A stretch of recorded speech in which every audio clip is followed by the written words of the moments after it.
Hello दोस्तों, नमस्कार। आप लोग सभी को इस टेक्निकल आचार्य यूट्यूब चैनल पे फिर से स्वागत है।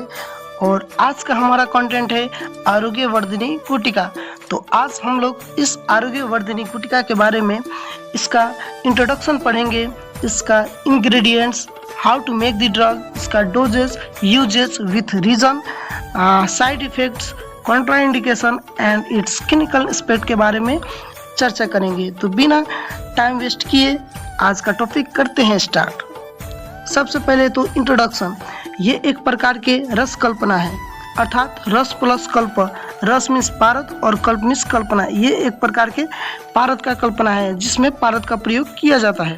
और ये एक प्रकार के खरलीय रसायन है क्योंकि इसमें खरल का प्रयोग किया जाता है। इसमें किसी भी प्रकार का हीट प्रयोग नहीं किया जाता है। It is given when to protect liver. और जब जब लीवर को प्रोटेक्ट करना पड़ता है तो हम लोग आरोग्य वर्धिनी वटी का प्रयोग करते हैं। और time duration to take medicine, हम लोग इसको मैक्सिमम ज़्यादा से ज़्यादा 1 मंडल अर्थात 48 दिन तक प्रयोग कर सकते हैं, so that it's absorption and excretion occur properly.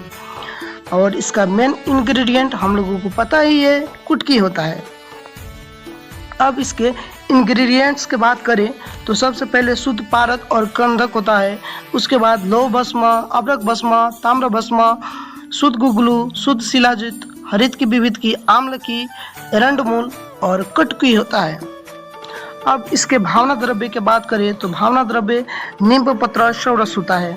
इसका निर्माण विधि की बात करें तो सबसे पहले तो शुद्ध गंधक और शुद्ध पारद को लेकर हम लोग कजली बनाएंगे। अच्छे प्रकार से कजली बन जाने के बाद उसमें अभ्रक भस्म, ताम्र भस्म और लौह भस्म को मिलाकर अच्छे से मर्दन करेंगे।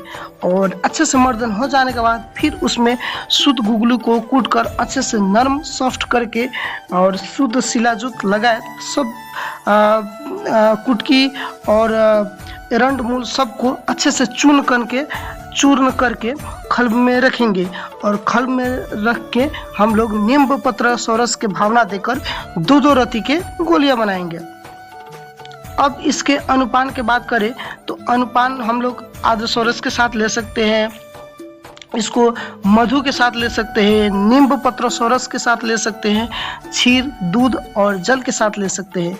इसका मात्रा का बात करें तो 2 टैप पर ओरल बीडी अर्थात 2 गोली सुबह शाम ले सकते हैं।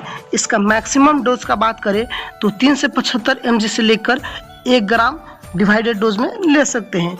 अब इसका दोष कर्म पे बात करें तो ये बात और कफ दोष को शमन करने वाले होते हैं।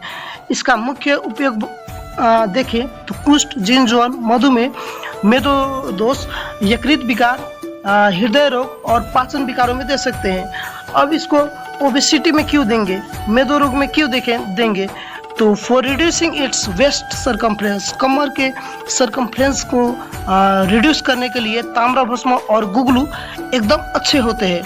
अगर हम लोग इसको लोहा आसब के साथ ले ओबेसिटी में तो एक अच्छे से काम करते हैं।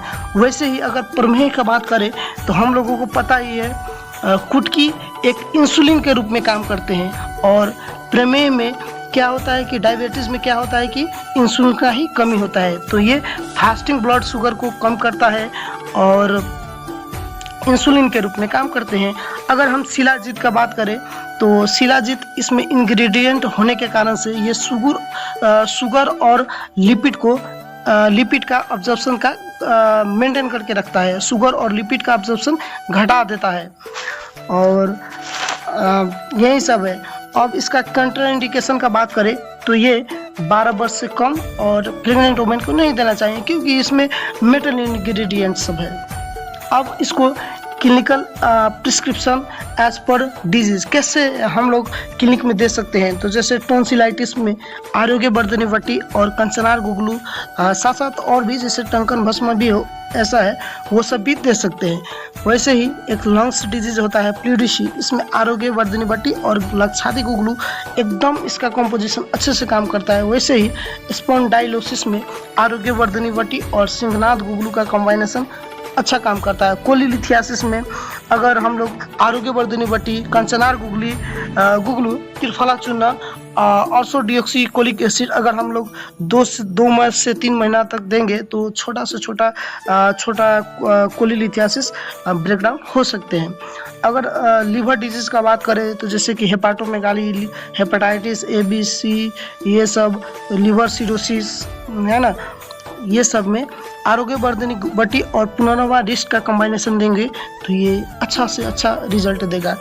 वैसे ही अगर एलडीएल लेवल इंक्रीज हो गया है तो हम लोग आरोग्यवर्धनी बटी दे सकते हैं।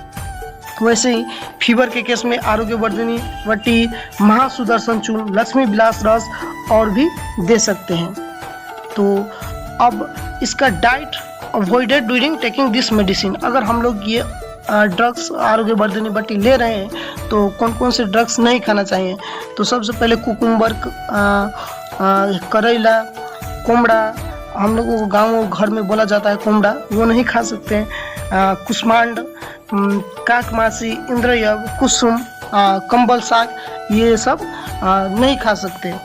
और अगर आप लोगों को ये वीडियो अच्छा लगा हो तो कृपया लाइक, कमेंट और सब्सक्राइब करना ना भूलें और या सपोर्ट करते रहें। धन्यवाद।